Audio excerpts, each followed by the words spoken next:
Bismillahirrahmanirrahim. Assalamualaikum warahmatullahi wabarakatuh.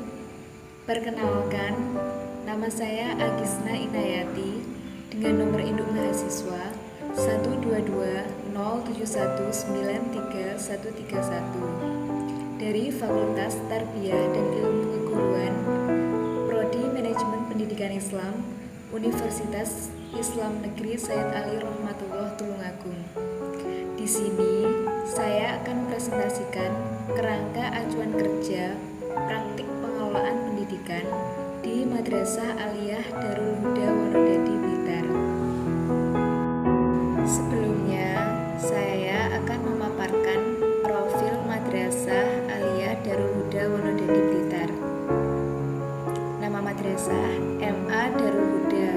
Alamat madrasah di Jalan Soekarno-Hatta, nomor 29, Desa Wonodadi, Kecamatan Wonodadi, Kabupaten Blitar. Kepala Madrasah Haji Asyharul Muttaqin, Sarjana Pendidikan Magister Agama Islam. Akta Notaris Anang Suprapto, Sarjana Hukum, nomor 175, tanggal 24 Agustus 2015. Nomor telepon 0342 551 684. Email madarulhuda.wonodadi@gmail.com. NPSN 205844122. NSM 13123500510. Jenjang akreditasi A. Nomor seri piagam 007896. Tahun didirikan 1961. Tahun beroperasi 1972. Visi Madrasah Aliyah Darul Huda Wonodadi Blitar adalah terbentuknya insan yang cerdas, terampil, dan berakhlakul karimah dengan indikator-indikator sebagai berikut. Yang pertama, lulusan yang berkualitas secara intelijensi, emosional, dan spiritual. Yang kedua, dapat meraih kejuaraan akademik dan non-akademik. Yang ketiga, terampil menerapkan teknologi tepat guna. Yang keempat, patuh dan taat pada ajaran agama. Sedangkan misi Madrasah Aliyah Darul Huda Wonodadi Blitar, yang pertama, meningkatkan prestasi belajar siswa sehingga menghasilkan lulusan yang cerdas, terampil, dan berakhlakul mulia. Yang kedua, menciptakan sekolah efektif yang mampu mengembangkan lingkungan masyarakat berbasis pengetahuan. Yang ketiga, membangun sumber daya manusia pendidikan yang memiliki kapasitas kepemimpinan yang uswatun hasanah. Yang keempat, menanamkan nilai-nilai religius ala ahli sunnah wal jamaah sebagai kultur warga sekolah dan lingkungan belajar.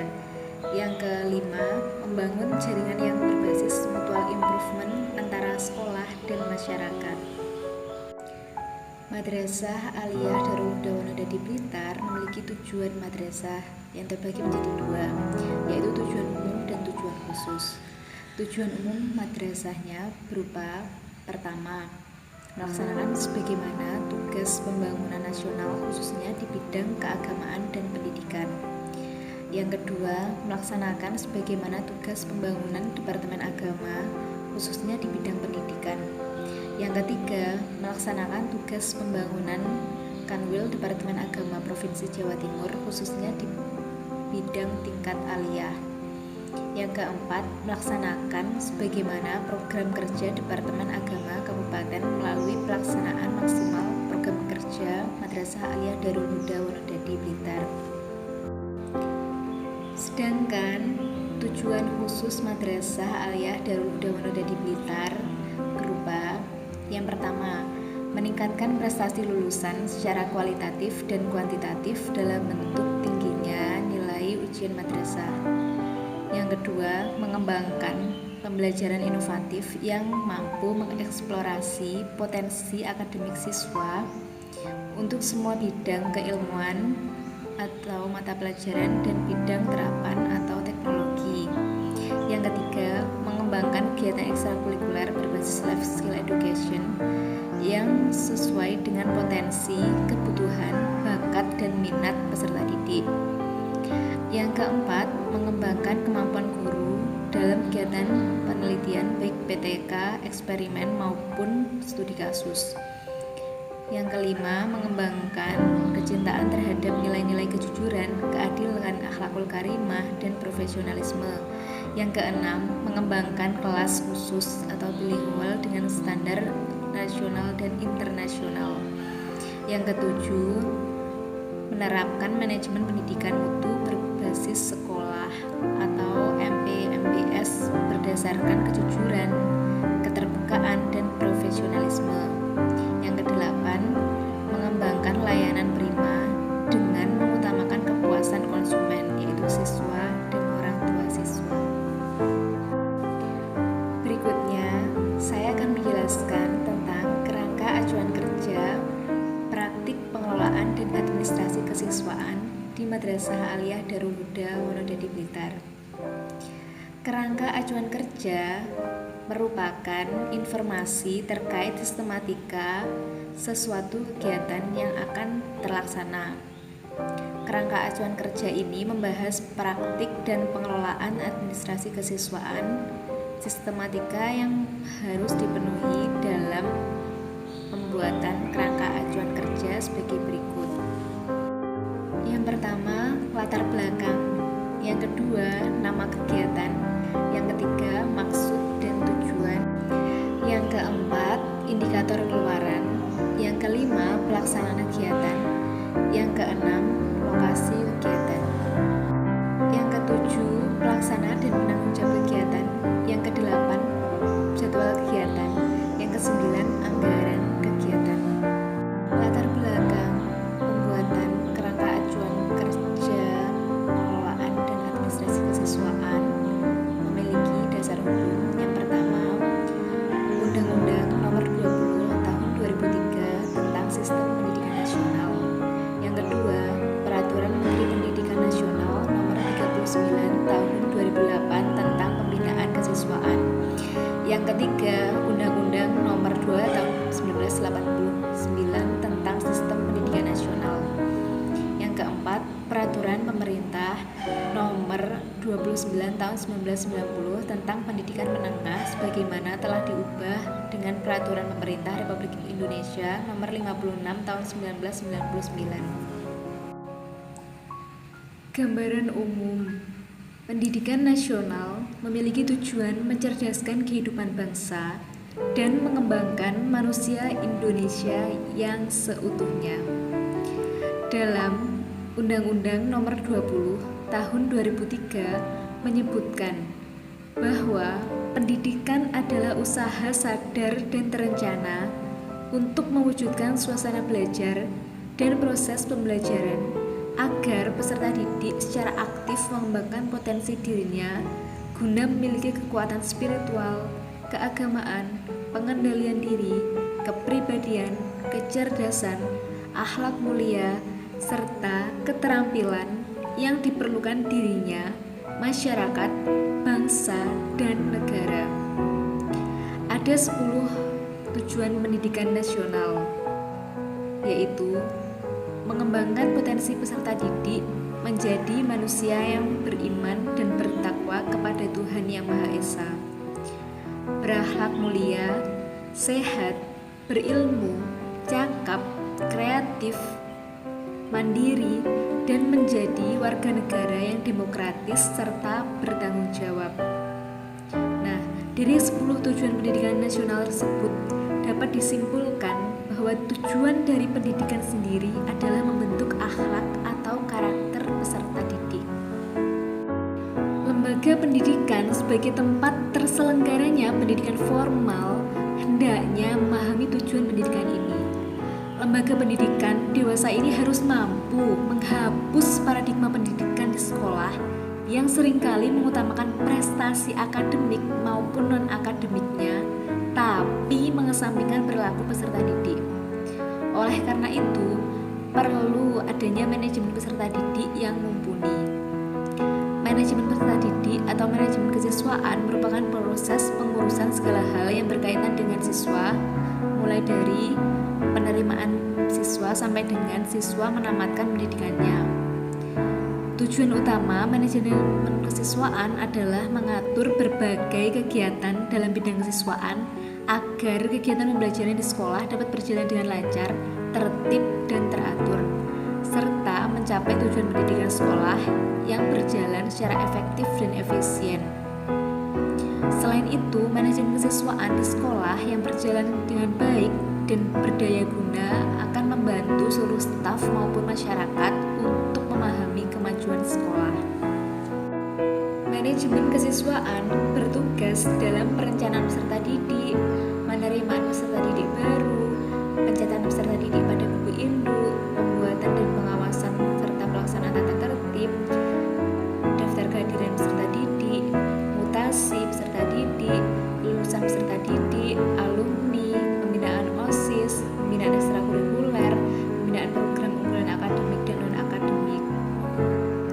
Nah, mengingat tujuan utama pendidikan adalah membentuk karakter peserta didik, maka manajemen kesiswaan harus mampu mewadahi pembentukan karakter tersebut, khususnya melalui pelaksanaan tata tertib madrasah. Maksud dari pelaksanaan program kerja ketertiban dan kedisiplinan peserta didik ini adalah sebagai upaya mencerdaskan kehidupan bangsa. Pelaksanaan tata tertib diharapkan mampu mewadahi pembentukan karakter dan perilaku yang tidak menyimpang dari nilai dan norma yang berlaku di masyarakat. Ketertiban dan kedisiplinan peserta didik ini dilakukan agar peserta didik memahami dan mematuhi aturan yang ada di lingkungan madrasah serta memahami adanya konsekuensi dari pelanggaran terhadap aturan di madrasah. Program kerja ketertiban dan kedisiplinan peserta didik ini memiliki 3 tujuan. Yang pertama, untuk membentuk karakter siswa yang disiplin, patuh, dan taat pada peraturan. Yang kedua, untuk membentuk karakter siswa yang unggul, cerdas, dan memiliki rasa tanggung jawab. Dan yang ketiga, untuk menciptakan suasana lingkungan pendidikan yang aman, nyaman, dan kondusif. Terkait indikator keberhasilan pelaksanaan program ketertiban dan kedisiplinan peserta didik di Madrasah Aliyah Darul Huda Wonodadi diantaranya adalah sebagai berikut. Yang pertama, terselenggaranya kegiatan program ketertiban dan kedisiplinan peserta didik secara teratur, yaitu setiap hari sebelum masuk pembiasaan pagi dan 3 kali seminggu di dalam kelas. Yang kedua, meningkatnya ketertiban dan kedisiplinan para peserta didik, ditandai dengan peserta didik tidak mengulangi pelanggaran yang telah dilakukan dan peserta didik lain tidak melakukan pelanggaran. Yang ketiga, suasana pembelajaran yang aman, nyaman, dan kondusif. Pelaksanaan program kerja ketertiban dan kedisiplinan peserta didik dilakukan pada pagi hari saat siswa masuk ke madrasah dan 3 kali dalam seminggu. Penertiban kedisiplinan meliputi 1. Waktu kedatangan siswa untuk mencatat siswa yang terlambat. Kegiatan sekolah dimulai dari pembiasaan pagi pada jam 6:30. Jadi siswa tidak boleh datang melebihi jam tersebut. Jika datang lebih dari jam tersebut, maka terhitung terlambat. Yang kedua, jika siswa terlambat, maka akan dibariskan dan ditanyai alasan keterlambatannya untuk kemudian dicatat di buku poin. Yang ketiga, pengecekan kelengkapan atribut sekolah meliputi kaos kaki, sepatu, bed, dan lain-lain. Yang keempat, pengecekan absensi kelas per mata pelajaran dan absensi harian. Pengecekan ini biasanya dilakukan seminggu sekali dan juga direkap pada 1 bulan sekali. Yang kelima, pengecekan izin siswa dengan cara menelepon wali siswa. Pengecekan ini dilakukan untuk memastikan apakah siswa tersebut benar-benar izin atau hanya bohong. Yang keenam, pengecekan mendadak terhadap kegiatan belajar mengajar. Jadi biasanya dilakukan pengecekan mendadak di kelas untuk melihat kegiatan pembelajaran dan juga kelengkapan siswa serta melihat suasana belajar apakah sudah kondusif. Yang ketujuh, pengecekan barang bawaan siswa termasuk ponsel, make up, dan lain-lain. Tahapan kegiatan pengecekan yaitu dengan melaksanakan pengecekan apakah siswa melanggar tata tertib atau tidak. Ketika ditemukan sebuah pelanggaran, maka akan ditindaklanjuti dibawa ke BK untuk dimintai keterangan dan dimediasi. Setelah itu bisa ditentukan poinisasi tergantung kategori pelanggaran siswa parah atau tidak dan sudah berapa kali dilakukan. Dalam buku poin tersebut juga tertera ketika sudah mendapat 10 poin maka akan dilakukan pemanggilan orang tua untuk mengkomunikasikan perkembangan anaknya. Diharapkan dengan mengerti kondisi anaknya maka orang tua bisa membantu anaknya agar berjanji tidak mengulangi pelanggarannya. Selain itu siswa juga akan dipanggil oleh kepala madrasah. Akan tetapi jika pelanggaran siswa sudah maksimal, sudah dimintai surat pernyataan, sudah dipanggil orang tuanya, dan siswa sudah dipanggil kepala madrasah tetapi tidak berubah, maka langkah akhir adalah mengembalikan siswa kepada orang tua. Program kerja ketertiban dan kedisiplinan peserta didik ini dilakukan di Lembaga Madrasah Aliyah Darul Huda Wonodadi Blitar dengan alamat Jalan Soekarno-Hatta nomor 29, Desa Wonodadi, Kecamatan Wonodadi, Kabupaten Blitar, Provinsi Jawa Timur. Dan penertiban dan pendisiplinan peserta didik ini dilaksanakan oleh Wakil Kepala Madrasah Bidang Kesiswaan, Guru BK, dan guru lain yang bertugas serta dibantu OSIS. Penanggung jawab kegiatan ini adalah Wakil Kepala Sekolah Bidang Kesiswaan Madrasah Aliyah Darul Huda Wonodadi Blitar. Untuk jadwal kegiatan pelaksanaan program ketertiban dan kedisiplinan peserta didik ini, pada minggu pertama saya akan melaksanakan pengelolaan ketertiban dan kedisiplinan peserta didik mulai dari masuk madrasah. Sedangkan pada minggu kedua saya akan melaksanakan pengelolaan ketertiban dan kedisiplinan peserta didik di dalam kelas. Untuk minggu ketiga saya akan melakukan pengelolaan ketertiban dan kedisiplinan peserta didik di dalam kelas. Dan untuk minggu keempat saya akan melakukan pengelolaan ketertiban dan kedisiplinan peserta didik mulai dari masuk madrasah. Untuk minggu kelima juga akan melakukan pengelolaan ketertiban dan kedisiplinan peserta didik mulai dari masuk madrasah. Dan yang terakhir pada minggu ke-6 saya melakukan pengelolaan ketertiban dan kedisiplinan peserta didik mulai dari masuk kelas. Dalam pelaksanaan program kerja ketertiban dan kedisiplinan peserta didik di Madrasah Aliyah Darul Huda Wonodadi Blitar ini tidak menggunakan anggaran atau anggarannya itu Rp0 karena peralatan yang digunakan sudah tersedia di madrasah seperti gunting, spidol, ballpoint, kertas, dan lain-lain. Cukup sekian yang dapat saya sampaikan. Apabila ada kesalahan dalam penulisan dan penjelasan, saya mohon maaf yang sebesar-besarnya. Terima kasih kepada keluarga besar Madrasah Aliyah Darul Huda Wonodadi Blitar karena sudah memberikan kesempatan kepada saya untuk melaksanakan observasi pada magang 1 di Madrasah Aliyah Darul Huda Wonodadi Blitar. Sekali lagi terima kasih banyak dan sekian dari saya.